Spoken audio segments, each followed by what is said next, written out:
toutes et à tous. Donc je viens pour ma part du nord de la France, de Picardie, maintenant des Hauts-de-France. Et je travaille dans une structure qui a le statut d'une association de 1901 qui existe depuis 27 ans maintenant, qui s'appelle Agrotransfert Ressources et Territoires, vous venez de le dire.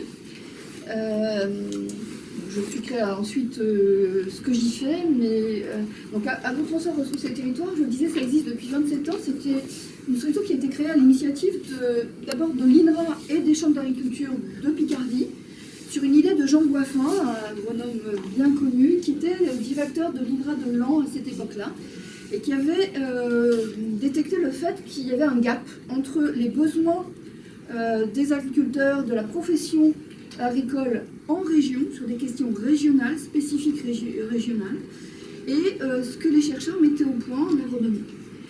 Et les instituts techniques sont là depuis bien longtemps pour produire des résultats de R&D, recherche-développement, au service des questions de l'agriculture, pour faire le lien aussi entre la recherche et les besoins des conseillers agricoles, mais pas forcément sur des questions régionales, et surtout sur des questions gérées par filière, à l'échelon national.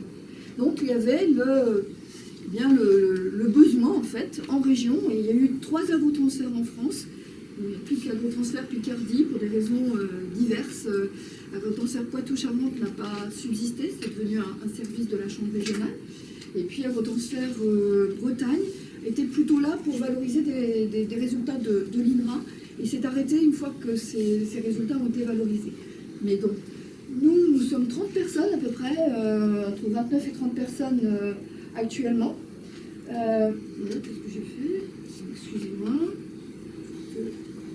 Appuyer sur le bon bouton. Hop.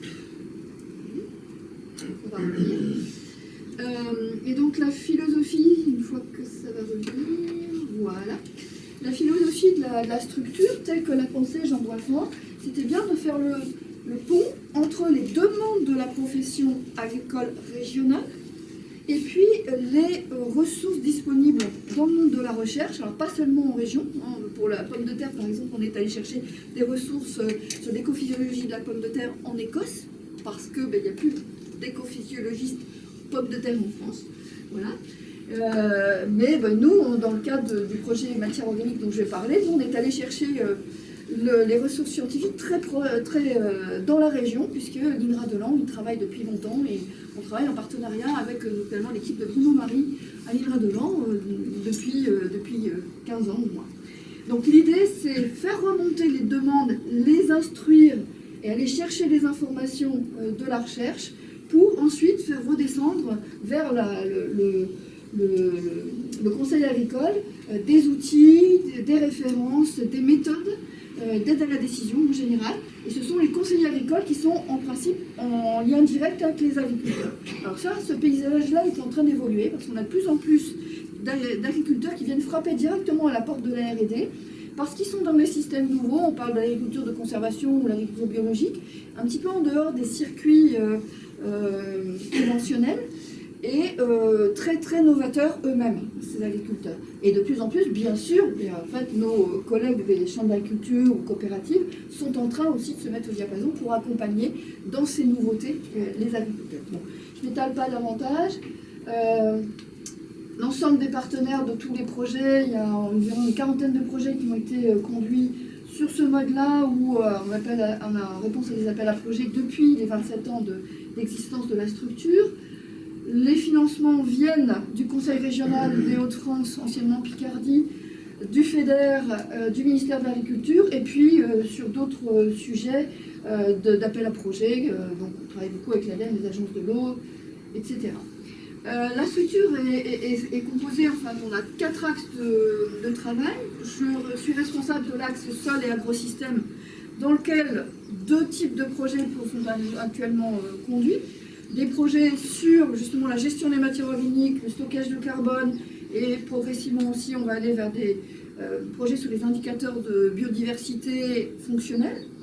Et puis un gros projet sur la gestion des risques de tassement, parce qu'on est dans une région d'agriculture dite industrielle, bon, avec beaucoup des systèmes qui font appel à des grosses machines depuis longtemps, et dans des sols qui sont souvent humides quand on fait des récoltes avec des machines lourdes. Donc il y a un gros problème dont n'avait pas conscience la profession agricole. J'ai posé 2 caisses d'art qui, ce n'était pas innovant à cette époque-là, et maintenant qu'on a travaillé quand même, qu'on montre des choses aux agriculteurs, là il y a un grand engouement pour le sujet. Protéger les sols et protéger, on a même des ingénieurs de CETA qui pilotent des agriculteurs en direct, qui nous disent, moi j'ai des adhérents, je sais qu'ils vont dans le mur à cause de leur système, où voilà, c'est très intensif, on a des machines qui repassent très régulièrement, tous les 2 ans, tous les 3 ans minimum, et la structure des sols souffre, la fertilité physique des sols souffre. Voilà. Des collègues travaillent aussi sur les systèmes de production et systèmes de culture qui sont en rupture avec les systèmes conventionnels, qui veulent progresser, et là ça se fait avec des groupes d'agriculteurs, depuis un certain temps déjà, depuis 2003, c'est pas tout nouveau chez nous, on a été bien accompagnés par Jean-Marc Ménard, et puis de l'INRA, et par Raymond Rowe, de l'INRA aussi. Bioéconomie au service des territoires, on va en dire un petit mot dans le cours de mon exposé.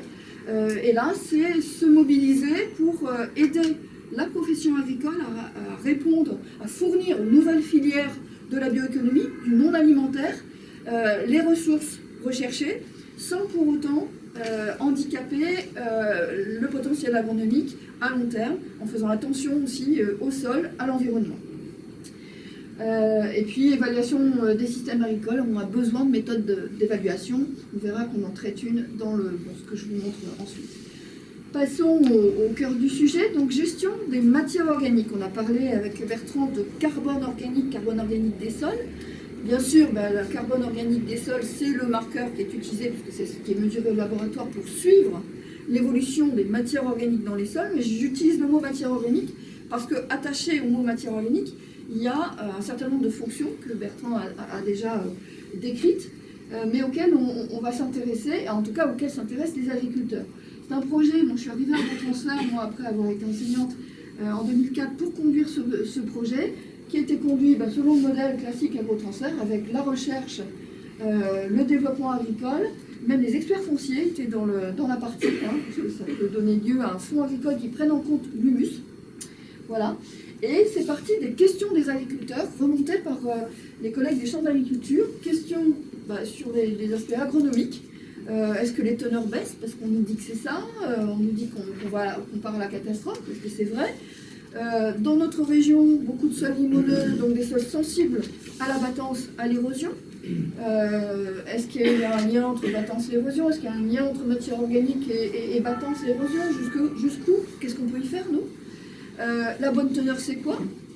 La question reste entière. Et puis, il y a une proposition sur le marché de beaucoup de types d'amendements, ça fleurit de tous les côtés. Qu'est-ce qu'on peut faire de ça? Quelle confiance on peut avoir en ces produits?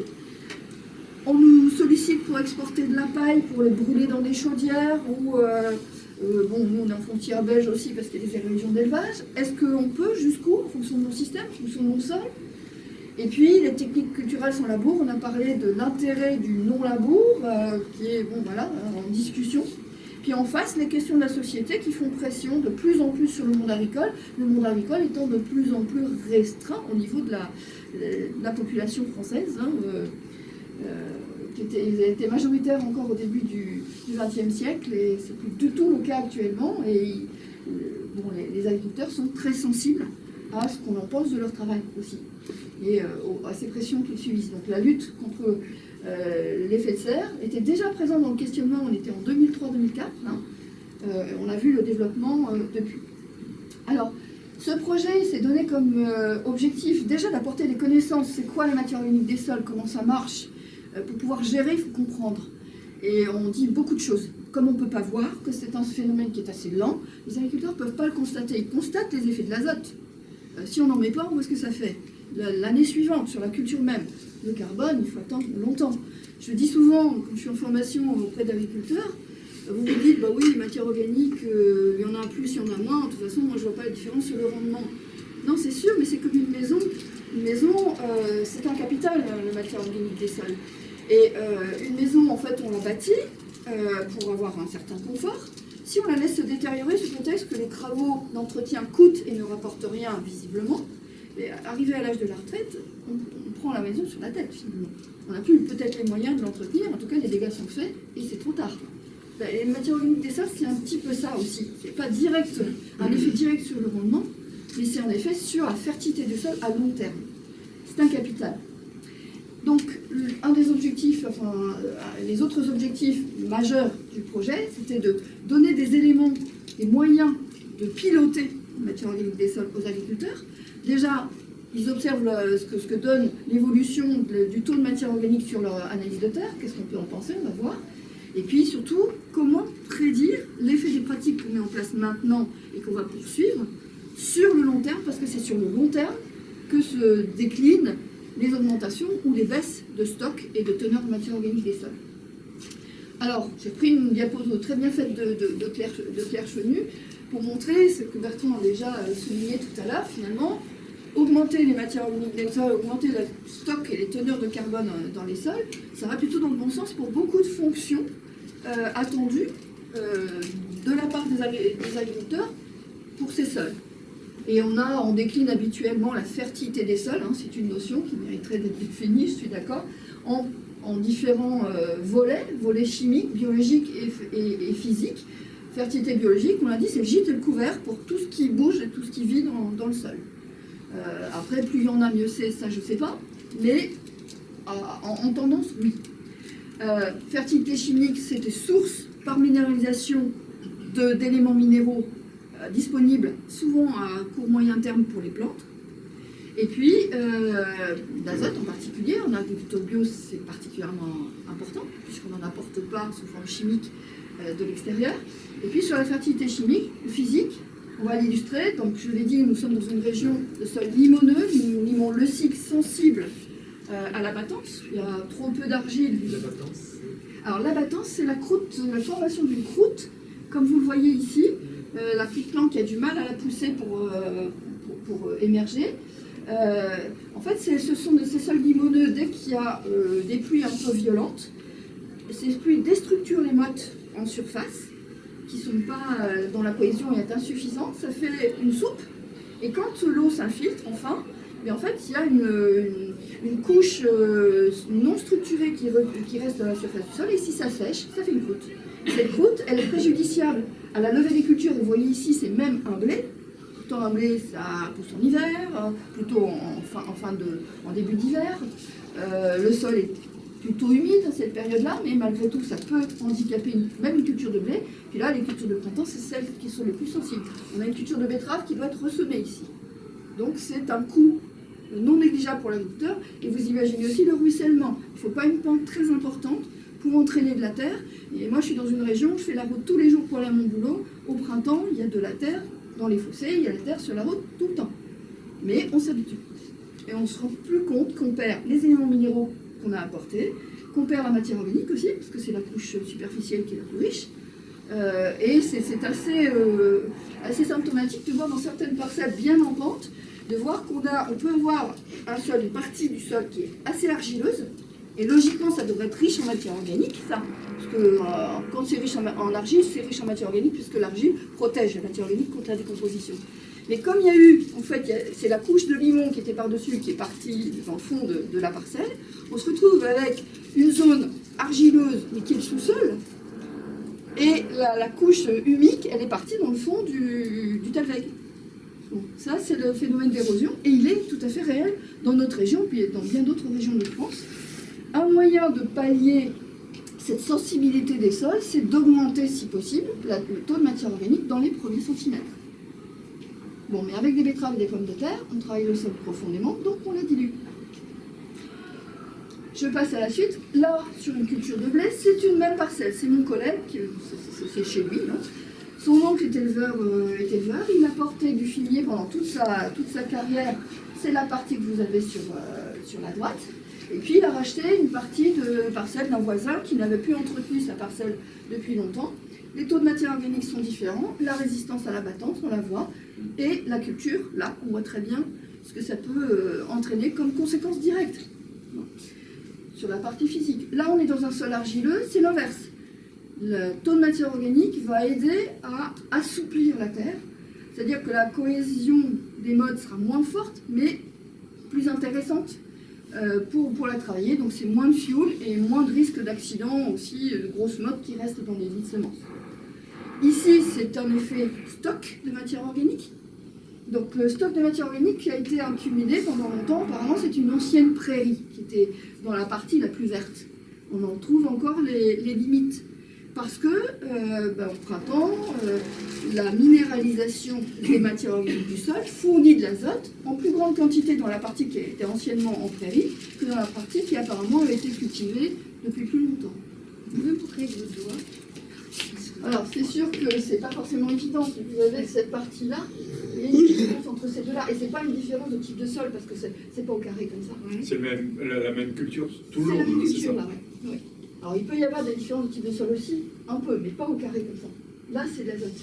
Enfin, j'ai eu l'expérience sur l'exploitation familiale, une parcelle de prairie qui a été retournée en 1993. Elle avait la forme d'un L. Le L, on l'a vu très très longtemps dans les betteraves. Parce qu'il y avait cette matière organique du sol qui se minéralisait, puis peut-être un petit peu plus vite que dans l'autre partie de la parcelle parce que c'était riche, et qui fournissait de l'azote chaque année, tranquillement, en fluorure de fond pratiquement azotée. On peut parler aux cultures. Je passe assez vite parce que j'ai pas mal de choses à vous dire. Alors, on a vu tout à l'heure que parmi les aides qu'on peut fournir à la profession agricole, on verra tout à l'heure qu'on a un outil de prédiction de l'évolution de l'état organique du sol en fonction des pratiques. Et là, déjà, les agriculteurs sont attachés à constater l'évolution de cet état par leurs propres moyens. Il y en a différents moyens. Je vais un peu vite. La première, c'est l'observation. Il faut y revenir. On a eu tendance à monter un peu sur le tracteur et puis à se fier systématiquement au conseil du conseiller de la coopérative, qui a aussi des choses à vendre, et puis à oublier de regarder son sol. Sauf quand on fait du travail du sol, parce que là, on est bien obligé. Et ça, c'est pour ça que c'est aussi une chose qui est restée dans les mains des agriculteurs, le travail du sol. C'est difficile de faire un conseil descendant, tu fais ci, tu fais ça, tu fais pas ci, tu fais pas ça. Ils sont bien obligés de s'adapter à leur sol. Donc, observer le sol, on a vu au travers des photos, est-ce qu'il est en bonne santé, est-ce qu'il fonctionne bien, est-ce qu'il répond à mes objectifs courants, quotidiens, puis un petit peu sur la durée. Et puis, on peut aussi, bien sûr, s'appuyer sur des analyses de terre. Encore faut-il prendre certaines précautions.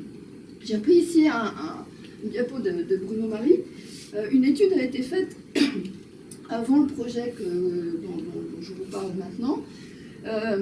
Ils ont eu besoin d'essayer de retrouver un panel de parcelles suivies. Ils sont allés chercher dans la base de données du laboratoire d'analyse de terre de l'Aisne, ex-station agronomique et actuelle LDAR. Et sur les milliers de parcelles qui pouvaient être candidates à la reproduction d'une cinétique d'évolution du carbone, c'est ça, et bien finalement ils en ont trouvé 400 pour lesquels ils pouvaient se fier à partir des analyses de terre. Là c'est le cas de ces 4 parcelles-là, mais en revanche ici, ils ont eu beaucoup de parcelles dans ce cas-là, c'est-à-dire qu'on a un point ici, on a un point ici, on se doute bien que la cinétique elle n'a pas fait ça. Et là il y a eu un problème. Et c'est un problème généralement de mode de prélèvement pour faire de l'analyse. Donc le suivi, encore faut-il savoir de quoi l'on parle quand on observe un taux de matière organique sur un bulletin d'analyse. Et du coup, un des conseils que l'on peut donner aux agriculteurs, à tous ceux qui veulent faire de l'expérimentation, a fortiori, pour suivre ce qui se passe en termes d'évolution des stocks et des teneurs de carbone organique sur le terrain, c'est déjà de faire très très très bien les prélèvements. Parce qu'il y a une très forte variabilité du taux de carbone organique au sein d'une même parcelle. Et se tromper, faire une diagonale par exemple, et mélanger tous les types de terre et ces variations de taux de matière organique, et ensuite vouloir, 10 ans ou 5 ans après, regarder comment ça a évolué, en fait il y a plus de variations au sein de la parcelle que de variations dans le temps.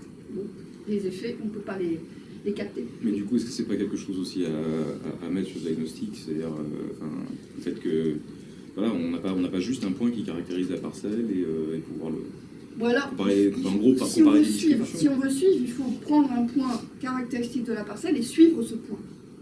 Après, si on veut caractériser l'ensemble de la parcelle pour des problématiques de fertilisation, alors azote comme c'est assez homogénéisé, ça peut se faire en diagonale.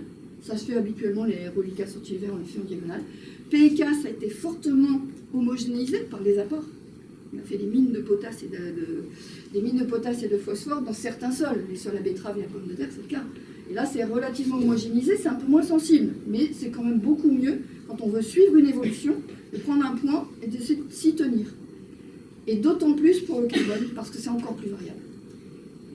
Et il y a eu pas mal d'erreurs, apparemment, même dans des publications scientifiques qui ont été faites, sur des problématiques de mode de prélèvement, mode de mesure. Alors, il y a ce problème de...